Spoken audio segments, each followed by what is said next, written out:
Etnobotánica de Doñana.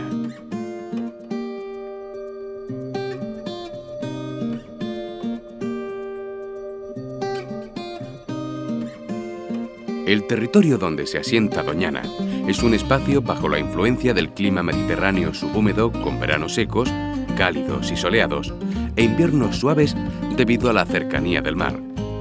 Los hitos de relieve más sobresalientes están en el litoral. Por un lado, el médano del Asperillo y por otro, el cordón de dunas móviles. La marisma, por el contrario, se caracteriza por su escasísimo relieve.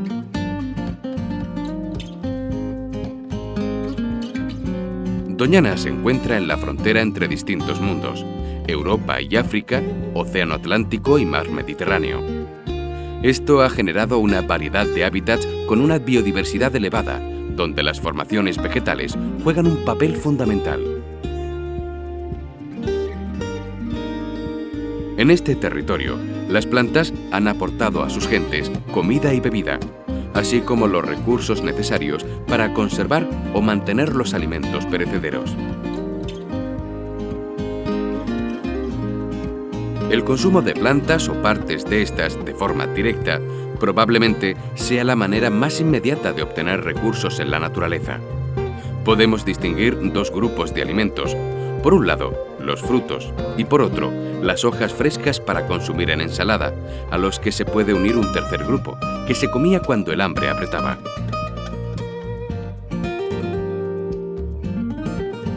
Hay toda una serie de guisos que se preparaban con plantas recolectadas en el campo ante la carencia de otros alimentos.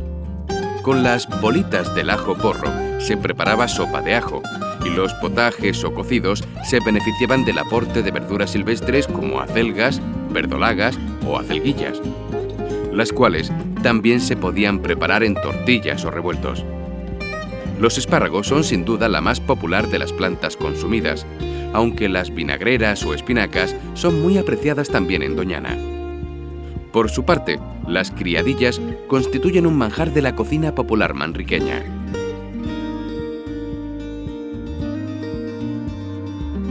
Las especias aparecen como una forma de diversificar la alimentación monótona y como un componente gastronómico-cultural diferenciador.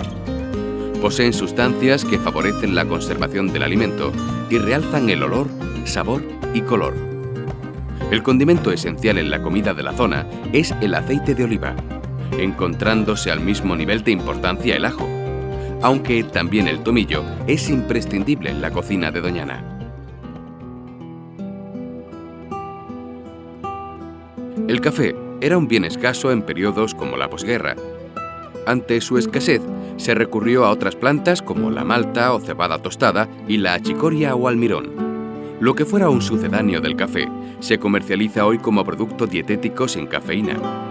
El té es una planta naturalizada que crece próxima a las corrientes de agua y que nada tiene que ver con el té comercial.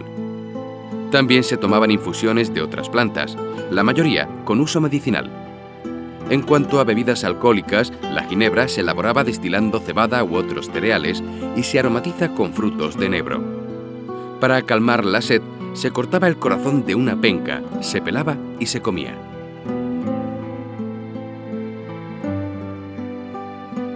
El hombre hasta hace poco levantaba sus refugios con los materiales que obtenía de su entorno cercano. En los parajes de Doñana se han utilizado como elementos constructivos maderas y pastos aparte del barro cocido. Las chozas de Doñana constituyen uno de los tipos de hogar más primitivos de cuantos existen en Andalucía. Al construirse con componentes vegetales, su integración con el paisaje es total y le da su aspecto característico.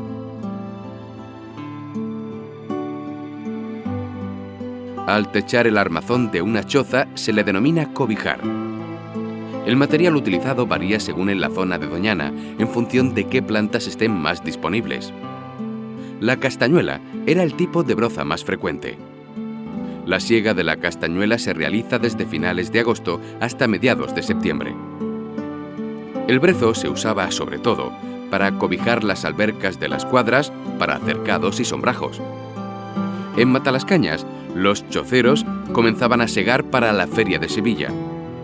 Tras el verano, las chozas de la playa se desmontaban y se almacenaban en almiares hasta el año siguiente.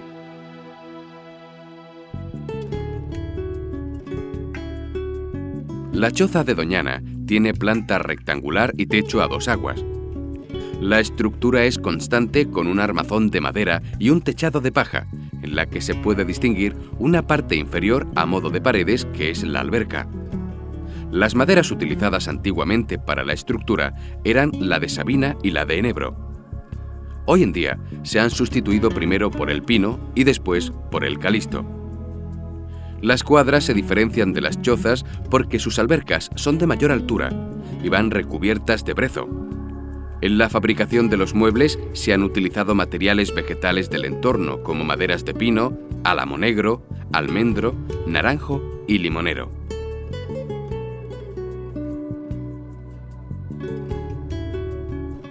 Hasta la llegada de las nuevas fuentes de energía, la obtención de esta, ya fuese para calentar la vivienda, para cocinar o como combustible industrial, era a partir de productos vegetales.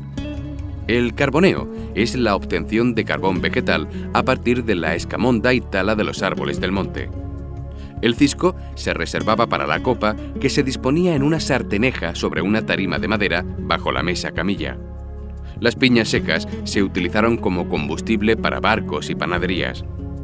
La chamiza o chasca se denomina los restos de la escamonda del pino que no sirve para carbón y se vendía para combustible de hornos de panaderías y ladrilleras. El horno de pan se alimentaba de haces de jaras, zaguarzos o paretas de olivos.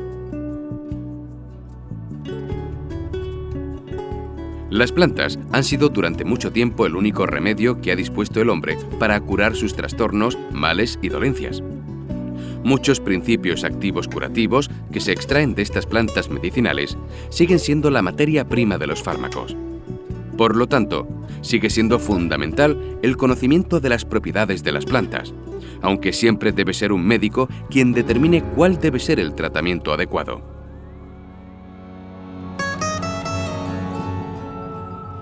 Son variadas las plantas que se han utilizado para paliar el dolor y calmar los nervios.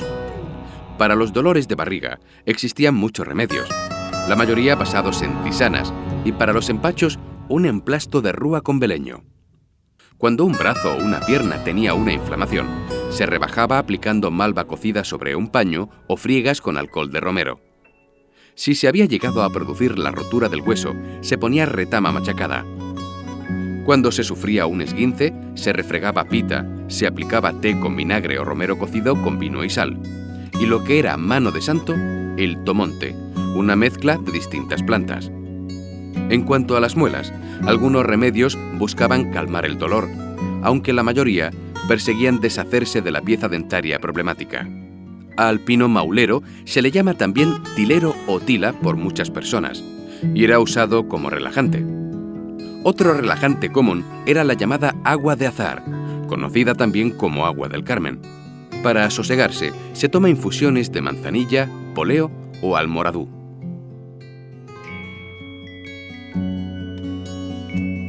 Se recurría a diversos remedios naturales para atajar las enfermedades más frecuentes. El paludismo o malaria fue endémico en la marisma del Guadalquivir y para su tratamiento jugó un papel fundamental la quinina, aunque antes se recurría a tratamientos basados en plantas amargas como la hiel de la tierra. Otra causa de mortalidad eran las diarreas causadas por el agua o alimentos contaminados. Para curarlas se recurría al apio. Para las lombrices intestinales de los niños se aplicaba aceite de oliva en el perineo y se le daba al niño hierbabuena cocida en ayunas. Hay varias plantas beneficiosas para el riñón, como la grama, la malva y la malva de hoja ancha cocidas que favorecen la orina, y la cola de caballo tomada en infusión como diurético. La malva se emplea como remedio para las infecciones de vagina y ovarios. También era muy utilizada para los resfriados y catarros, al igual que las infusiones de almoraú, romero o poleo, el agua de la cocción de los higos secos o hacer vapores con las hojas o las esencias del calipto blanco.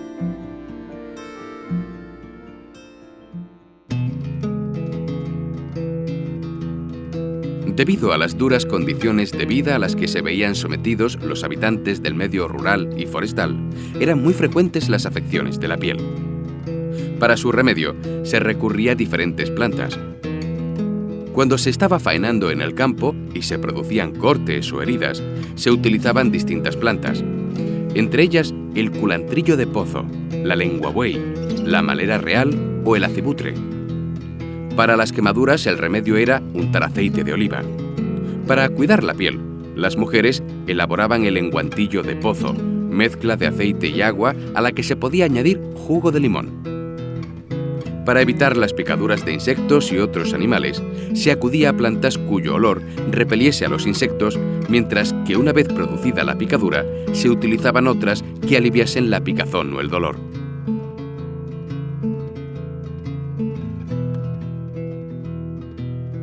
Muchos de los oficios artesanales han sido absorbidos por la industrialización. Estas actividades conformaron la economía de los pueblos, añadiendo costumbres, útiles, hábitos y vocabulario. El empleo de plantas y sus derivados en las labores se integran en el acervo patrimonial de Doñana. Actualmente, el excesivo uso de herbicidas está extinguiendo muchas plantas, con la consiguiente pérdida de biodiversidad.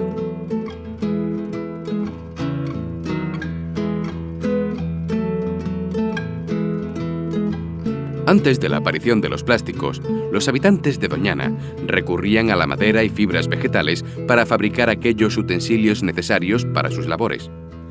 La madera de alcornoques y encinas se usaba para mangos de herramientas. La palma proporcionaba la materia prima para confeccionar numerosos útiles. Del alcornoque se obtiene el corcho, al que se ha dado diversas aplicaciones. Cuando se generaliza el tapón de corcho para la conservación del vino en botella, el alcornoque toma valor y comienza su explotación. Sin embargo, el descorche acorta la vida del alcornoque. La saca del corcho en la actualidad es una actividad marginal, dada la poca superficie que resta de alcornocal en Doñana. El Guadalquivir fue navegable desde la antigüedad, lo que conllevó la aparición de embarcaciones características de la zona, como la barca coriana, la canoa y el cajón o dornajo. Para moverse por las marismas cuando se inundaban, se recurría al dornajo. Los carros y las carretas fueron los principales medios de transporte de mercancías por tierra. Para la estructura se utilizaban maderas ligeras como el álamo, fresno o calisto, y para las ruedas encina o alcornoque. Hasta la aparición de los materiales plásticos, el almacenamiento y transporte de líquidos y alimentos se realizaba en toneles. Las maderas más utilizadas fueron alcornoques, álamos negros, álamos, fresnos y zaos para los barriles de atún, las barricas de sardinas o los bocolles de vino y aceitunas. Para los toneles de vino se prefería el roble o el castaño, que eran aportados de otras zonas. Los álamos, fresnos y mimbres sirvieron para abastecer las industrias de Sevilla y Sanlúcar de Barrameda de carpinteros y toneleros.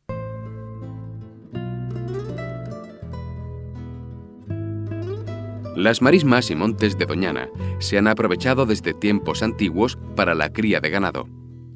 Tanto sus habitantes como los que venían con su ganado en busca de los pastos comunales encontraban en estas tierras tanto el sustento de las reses como las plantas utilizadas para curarlas.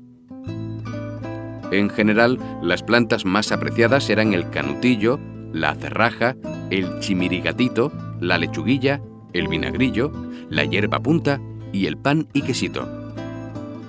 Aunque al llegar a la marisma el pasto cambia, apareciendo el cordoncillo, la pimentilla de pato y el garranchuelo.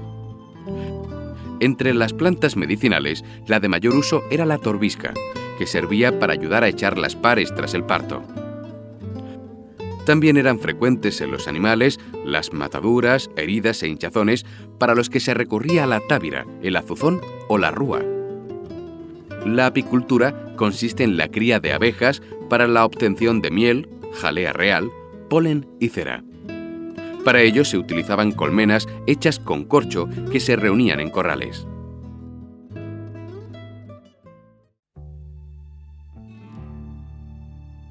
Los terrenos aledaños de los municipios de Doñana están rodeados de tierras de cultivo, debido a que los asentamientos buscan tener a mano tierras para sembrar. Se trata de los suelos más antiguos del área, cuya explotación ha condicionado el paisaje, la flora y la fauna. En el entorno de Doñana se ha cultivado desde siempre lo que se denomina la tríada mediterránea: la vid, los cereales y el olivo, que ha dado 3 productos básicos como son el vino, el pan y el aceite de oliva. Las vegas de los ríos y arroyos se destinan a la horticultura, al tratarse de suelos bastante fértiles.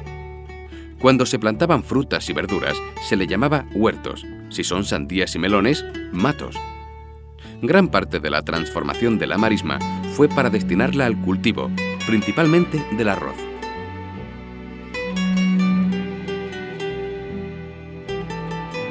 La gestión de Doñana ha estado encaminada a dar refugio y alimento a las especies cinegéticas, por lo que la vegetación no ha sufrido grandes transformaciones. La corta de enebros y sabinas, por su proximidad a la costa, para confeccionar artes de pesca, reactivó los frentes dunares, lo cual acarreó un proceso de dunización que modificó el paisaje. Por el avance de las arenas se fueron colmatando las lagunas más pequeñas y reduciendo de tamaño las mayores. La escamonda del pinar fue de gran importancia y se obtenía un gran número de productos, como las horquillas y chamizas, aunque en la actualidad tan solo se aprovecha la caña del pino. El calisto fue rápidamente valorado para su aprovechamiento forestal. La explotación forestal de pinos y calistos conllevó a la formación de poblados forestales en el poniente de Doñana.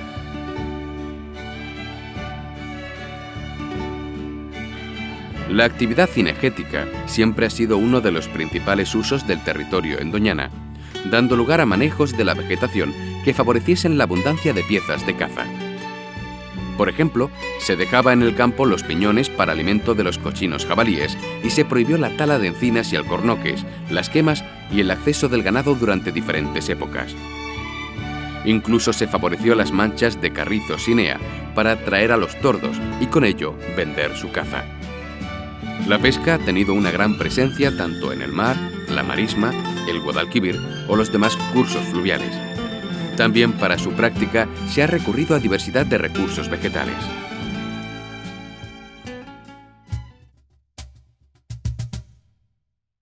La fuerte presencia simbólica de árboles y plantas en las tradiciones religiosas perdura hasta hoy.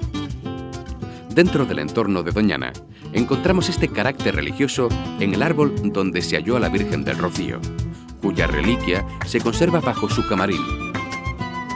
El simbolismo del olivo va más allá. Se considera que los ramones de olivo, bendecidos en el Domingo de Ramos, atraen la buena suerte. Ponerse a la sombra de una higuera trae mala suerte. Tener una maceta de flor del dinero lustrosa en la casa trae fortuna. O llevar una bola de ciprés en el bolsillo quita el dolor de muelas. Por su parte, una ramita de zaguarzo en flor puesto en la oreja servía para curar el dolor de estómago, y llevar una bolsita con hierba milagrosa pegada al pecho eliminaba las almorranas. Existen numerosas festividades con una presencia muy importante de las plantas, las cuales pueden incluso darles nombre, como es el caso de la quema de gamonitas o el romerito. La gran fiesta de la comarca es la Romería del Rocío.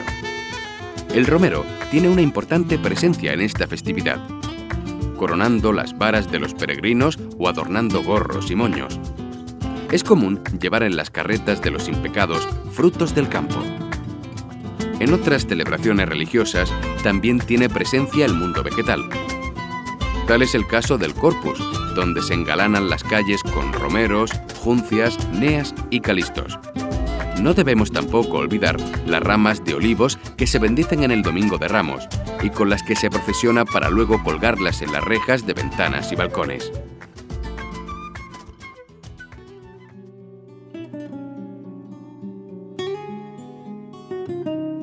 Las gentes en el campo, para orientarse, buscaban cualquier accidente del terreno o formación vegetal como referencia.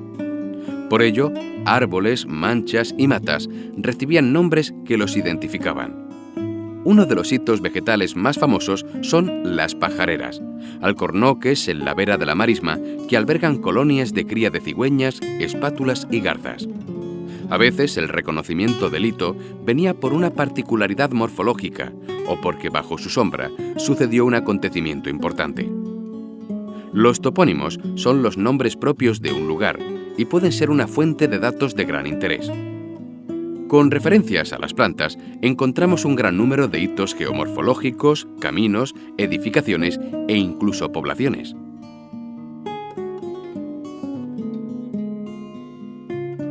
En una época en la que los juguetes solo estaban al alcance de pocos, los niños usaban los recursos que encontraban a su alrededor. Los palos en sí mismos eran un gran juguete para ellos. Algunos juegos se han perdido, pero otros han perdurado, como el deshojar la margarita para saber si el amor es correspondido. Un antiguo juego de chavales consistía en echarse unas gotas de la leche de la rabiacana en el glande, provocando su inflamación. La carencia de chucherías hacía que los niños se comiesen toda variedad de frutos, tallos y flores.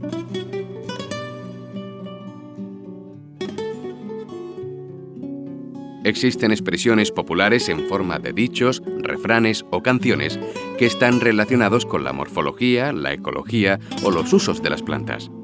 Ejemplos de estos son de higos a brevas, que se emplea cuando un acontecimiento ocurre de vez en cuando, Juan Breva y María Higo, para señalar una persona de carácter tranquilo y despistado, o estar criando malvas, para indicar que alguien ha fallecido.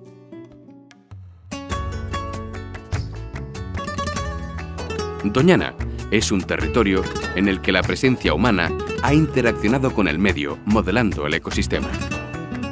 A partir del estudio de las plantas, se comprueba cómo las fronteras administrativas se desdibujan. De esta forma, nos encontramos que su identidad yace en las profundas interrelaciones establecidas sobre su territorio por gentes provenientes de los pueblos cercanos. En cuanto a las plantas, son comunes y fácilmente localizables. Especies con amplia distribución muy abundantes en sus hábitats. Sin embargo, el cambio en las prácticas agrícolas está haciendo que estas plantas, antes comunes, escaseen. La mayoría de los empleos recogidos en esta obra son recuerdos del pasado, perviviendo en el presente tan solo algunos ejemplos. Sin embargo, algunos de estos usos abandonados son susceptibles de ser rescatados. De esta manera, se fortalecería el imprescindible vínculo emocional de la población con Doñana.